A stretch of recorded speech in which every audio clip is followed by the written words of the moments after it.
తరపున శుభాకాంక్షలు అభినందనలు and I wish you all the best అందరికీ మొత్తం టీం అందరూ తెలిసిన వాళ్ళే. నేను మొన్ననే పోస్ట్ పెట్టాను, గెలుపు ఓటంలో మన చేతిలో లేవు, అవన్నీ అన్ని దైవాధీనం.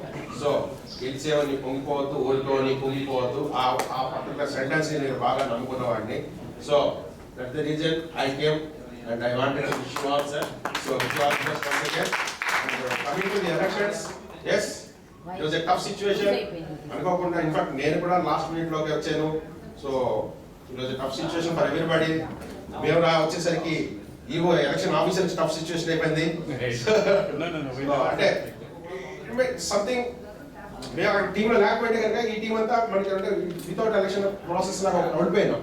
బట్ మేము రావడం వల్ల so but they have handled it and I'm fortunate that once in a while మనకి నాతో పాటు కూడా ఆయన మాట్లాడిపోయి మన ఉమామేశ్వర్ గారు మాట్లాడారు, అప్పుడప్పుడు రెండుసార్లు రంగారావు గారు మాట్లాడారు. సో ప్రాసెస్ అంతా ఐ ఫీల్ ట్రాన్స్పరెంట్ గా జరిగింది.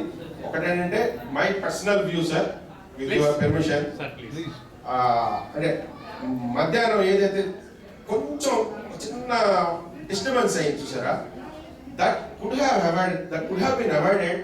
మేబీ ఈ 11 మందిని తీసుకెళ్తున్నాము అనేసి 22 మంది ముందర మీరు చెప్పి పట్టుకెళ్ళిపోయింటే ఏమైందంటే ఒక మైండ్ లో ఒక మైండ్ సెట్ ఇండిపెండెంట్ గా ఉన్నారు, ప్యానల్ గా ఉన్నారు water maybe end of the day 1-to-1 voting అయింది అది ఓకే. బట్ అదేంటంటే ఒక చిన్న మైండ్ సెట్ అన్ని వైపులా ఇటుపక్క వాళ్ళకి అటుపక్క ఇండిపెండెంట్ చేసిన వాళ్ళకి వీళ్ళకి అందరికీ ఒక మైండ్ సెట్ ఉండిపోయింది. వీళ్ళు ఒక తాటి మీద ఉన్నారు, వాళ్ళు ఒక తాటి మీద ఉన్నారు.